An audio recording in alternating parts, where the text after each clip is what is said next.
মস্কারি জানি না। আল্লাহ বলেন, এ রহমতের ফেরেশতা ওই বান্দার নিয়োজিত জান্নাতের ভিতরে বান্দারে নিয়ে যান। যখন নিয়ে যাওয়া হবে, বান্দা জান্নাতের নাজ নিয়ামত দেখে পাগল করা হয়ে যাবে। আল্লাহ বলবেন, বান্দা তোর জান্নাতটা সাজাইতে কি কি লাগে তুই আমার কাছে একটা লিস্ট দে। ভাই, আপনাদের এই সিলেট শহরে নতুন বিল্ডিং বানাইলে সাজাইতে আবার কিছু জিনিস লাগেনি। কার, পালন, চোখের আলনা, ফ্রিজ, ড্রেসিং টেবিল, 28 অথবা 29 ইঞ্চি একটা রঙিন, মাশাআল্লাহ, এটাও লাগে। আচ্ছা যাই, যার লাগে তো লাগে। আল্লাহ বলবেন, বান্দা তো জান্নাত সাজাতে কি কি লাগে আমার কাছে একটা লিস্ট দে। বান্দা লিখবে, আল্লাহ বলবো হইছে না, আরো লেখ। বান্দা লিখবে, আল্লাহ বলবো হইছে না, আরো লেখ। বান্দা লিখতে লিখতে লিখতে লিখতে ক্লান্ত হয়ে যাবে। আল্লাহ বলবেন, বান্দা তুই লেখা বন্ধ কর, বন্ধ কর।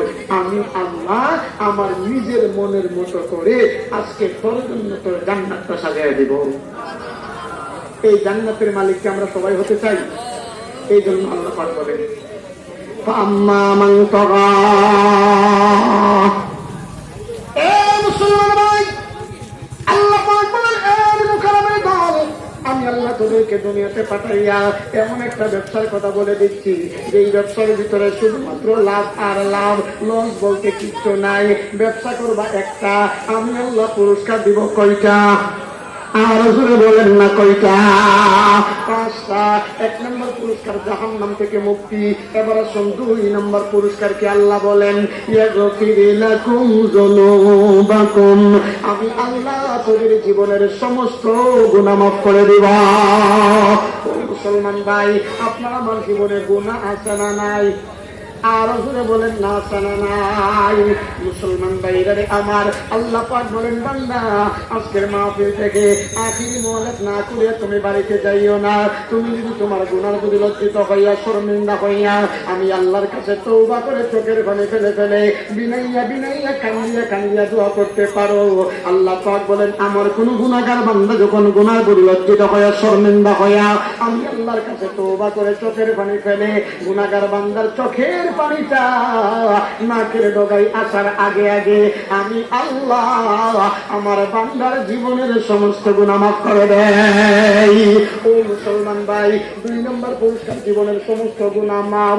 এবার আসুন 3 নম্বর পুরস্কার কি আল্লাহ বলেন, ওয়ায়ুদখিলুকুম জান্নাতিন তাজরি, জান্নাতিন তাজরি মিন তাহতিহাল আনহার, আনহার ওয়া মাসাকিনা তাইয়িবাতান ফি জান্নাতি আদ, যালিকাল ফাওজুল আযীম।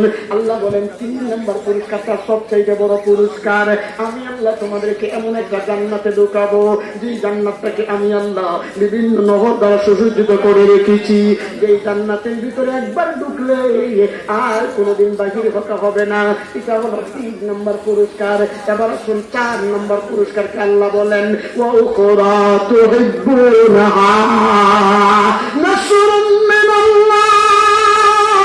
আল্লাহ বলেন, বান্দা 4 নম্বর পুরস্কারটা হলো আমি আল্লাহ কাফেরদের মোকাবেলায় তোমাদেরকে বিজয় দান করব, কাফেরদের মোকাবেলায় বিজয় দান করব।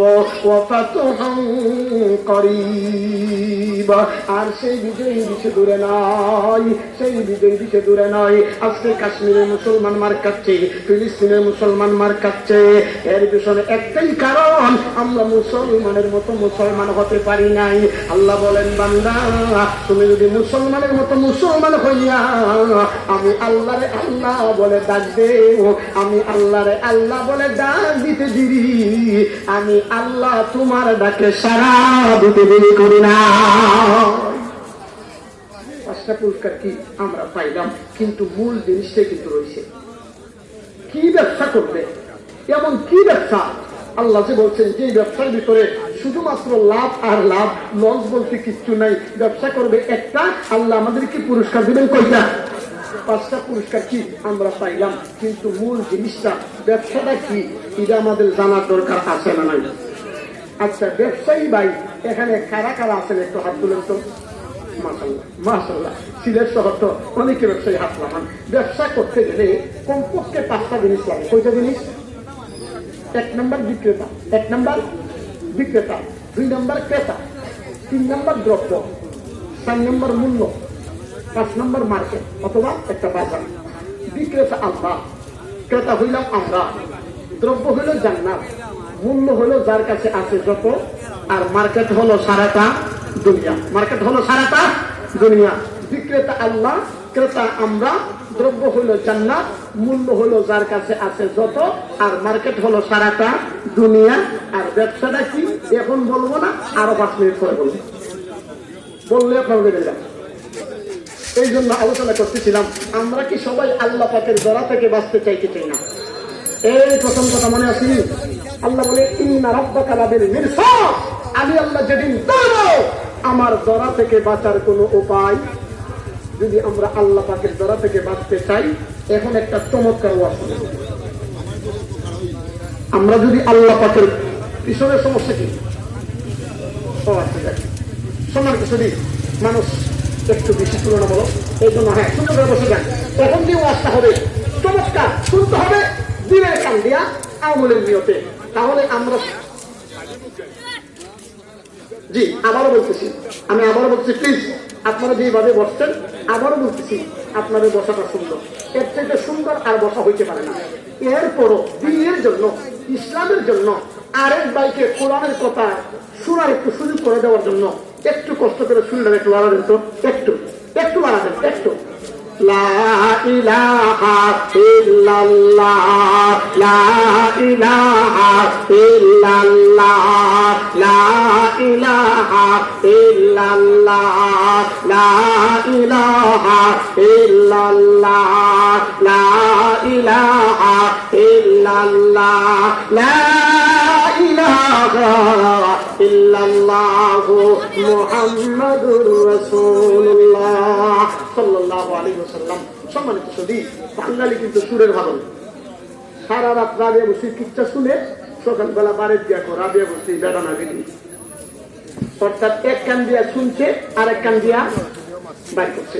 এখন যে ওয়াজটা হবে, এই ওয়াজটা যদি আমরা আমল নিতে শুনতে পারি, দুনিয়ার প্রত্যেকটা গাদা গাদা সম্মানী মরার পরে হাসতে হাসতে জান্নাতি। তাহলে আমরা কি সবাই আল্লাহ পাকের দরা থেকে বাঁচতে চাই? যদি সবাই আল্লাহ পাকের দরা থেকে বাঁচতে চাই, চমৎকার একটা ওয়াজ শুনেন। ওয়াজটা হলো এই, আমাদের মাযহাবের ইমাম, ইমামে আজম, যিনি সমস্ত ইমামদের ইমাম, ইমামে আজম, ইমামে আবু হানিফা রাহমাতুল্লাহি আলাইহি, তার সন্তান হাম্মাদকে বলে, হাম্মাদ আমি 5 লক্ষ হাদিস থেকে, কয় লক্ষ ফাঁকে দিয়ে একটা কথাকে বেজারেন না। বর্তমানে আমাদের বাংলাদেশে কিছু ডিজিটাল পণ্ডিত দাঁড়িয়েছে, 5টা হাদিস থেকে একটা হাদিস বের করতে পারবে না, নাম দিছে আহলে হাদিস। নাম দিছে কি? এগুলি কি আহলে হাদিস না আহলে হাদিস? আমাদের মাযহাবের ইমাম, আমাদের মাযহাবের ইমাম, ইমামে আজম, ইমামে আবু হানিফা রাহমাতুল্লাহি আলাইহি, তার সন্তান হাম্মাদকে বলে, হাম্মাদ আমি 5 লক্ষ হাদিস থেকে যাচাই বাছাই কইরা তোমার জন্য মাত্র 5টা হাদিস আমি নির্বাচন করেছি। এই 5টা হাদিসকে সামনে রেখে যদি তুমি চলতে পারো, তুমি দুনিয়ার প্রত্যেকটা গা দেখাতে সম্মানী, মরার পরে হাসতে হাসতে জান্নাতি। 1 নম্বর হাদিস, ইন্নামাল আমালু বিন্নিয়াত, তুমি তোমার নিয়তটাকে ঠিক করে ফেলো। নিয়তটি বলে, নিয়ত বেজাল, সব জায়গায় বেজাল। অনেক মানুষে ভালো আমল করবে, আমলটাও ভালো, কিন্তু নিয়ত বেজাল থাকার কারণে ভালো আমল করার পরেও এই লোকগুলি জাহান্নামী হবে। যেমন উদাহরণ না দিলে আবার বুঝবেন না। কুতিল হাসরের দিন আল্লাহ 3 প্রকার মানুষকে প্রথমেই ডাকবেন। নাম্বার 1 শহীদ। আল্লাহ ডাকবেন, এই শহীদ এদিকে। আল্লাহ আমার ডাকছেন, ডাকছি, তুমি আমার জন্য কি করছো? শহীদে বলবেন, আল্লাহ আমি আমার জীবনটা দিয়ে দিছি। আল্লাহ বলবেন, বাটফার, ওমাকারু ওমাকার আল্লাহ ওয়াল্লাহু খায়রুল মাকিরিন। পৃথিবীর কেউ যদিও না জানে, বান্দার দিলের খবর জানে কে? আরো জোরে বলেন কে? আল্লাহ বলবেন, বান্দা দুনিয়ার মানুষ থেকে বাহবা দিবে, দুনিয়ার মানুষ থেকে বীর প্রতীক বলবে, তোর নিয়তে এটাই ছিল, আর তুই যা চাইছিলে তা পাইছস, এখন তোর শাস্তি হলো জাহান্নাম, যা তুই জাহান্নামে চলে যা। আমরা প্রথমে দোয়া করে নিব, আমাদের এই বাংলাদেশকে বাংলাদেশ করার জন্য যারা জীবন দিয়েছেন, আল্লাহ যেন সকলের খবরগুলোকে জান্নাতের বাগান বানাবেন। সকলে বলেন আমিন। আর 2 নম্বর আল্লাহ রাখবে দানবীর, ঠিক আছে? আমি তো তোর কোটি কোটি টাকার সম্পদের মালিক বানিয়েছিলাম, এই সম্পদ থেকে তুই আমার জন্য কি করছস? দানবীর বলবেন, আল্লাহ আমি লক্ষ লক্ষ টাকা মানুষকে দিলে দিছি। আল্লাহ বলবেন, শিখা তুই দান করছিল, মানুষ তোর দানবীর বলবে, মানুষ তোর দানের কথা শুনে স্লোগান দিবে, সমাজ সেবক বলবে তুই এটাই চাইছিলে, তুই যা চাইছিলে তা পাইছস, এখন তোর শাস্তি জাহান্নাম, যা তুই জাহান্নামে চলে যা। 3 নম্বর আল্লাহ রাখবে, মৌলবী এদিকে আল্লাহ আমার কে লাগে রাখছে, আমি তো তোমার এলেম কালাম দিছিলাম, সাথে আবার বলার কণ্ঠটা বড় ভালো দিছিলাম, আমার জন্য তুমি কি করছো? মৌলবী বলবে, আল্লাহ আপনি খবর রাখেন না, থাকেন কো? আমি বাংলাদেশের টেকনাফ থেকে চিতুলিয়া, রূপসী থেকে পাথুরিয়া ওয়াজ করতে করতে কোন সময় মাইকের অরেঞ্জ পর্যন্ত হারাই দিচ্ছি। আল্লাহ তো আমি জানি তুই ওয়াজ করতে টাকার লাগে, আমি জানি তুই ওয়াজ করতে মানুষ তোকে বাহবা দিবে, আর তুই যা চাইছিলে তা পাইছস, এখন তোর শাস্তি জাহান্নাম, যা তুই জাহান্নামে চলে যা। কাজগুলি ভালো না খারাপ বুঝলেন না? কাজগুলি ভালো, নিয়ত বেজাল। কাজগুলি ভালো কিন্তু নিয়ত বেজাল। ভালো কাজ করার পরেও নিয়তের ভিতরে বেজাল থাকার কারণে এই লোকগুলি জান্নাতি না জাহান্নামী। এই জন্য ইমামে আজম সন্তানকে বলেন, সন্তান 1 নম্বর হাদিসটা হলো তুমি তোমার নিয়তটাকে ঠিক করে ফেলো, নিয়ত ঠিক সব ঠিক। 2 নম্বর হাদিস হলো নিজের জন্য যা পছন্দ করো অন্যের জন্য তা পছন্দ করো। নিজের জন্য এয়ার কন্ডিশন পছন্দ করো আর অন্যের জন্য জেলের ভাত পছন্দ করো। নিজের জন্য কুরমা পোলাও পছন্দ করো আর কাজের লোকের জন্য আলুর ভর্তা পছন্দ করো। এর জন্য একদিন মালিকের কাঠগড়ায় জবাব দিতে হবে। এই জন্য 2 নম্বর হাদিস হলো নিজের জন্য যা পছন্দ করো অন্যের জন্য তা পছন্দ করো। সব বিস্তারিত বলা যাবে না, কারণ আমার পরবর্তী মেহমান আমার ভাই মৌলানা জাফর আহমদ সিরাজি সাহেব লাল মালদিয়া হাজরি বাঞ্জা আস্তে আস্তে স্ত্রীর দিকে আসছেন। সকলে বলেন মারহাবা, আরো জোরে কোন মারহাবা। মাশাআল্লাহ 2-1 মিনিটের ভিতরে এই একটা চা দেন, একটা চা তো আছে মাশাআল্লাহ।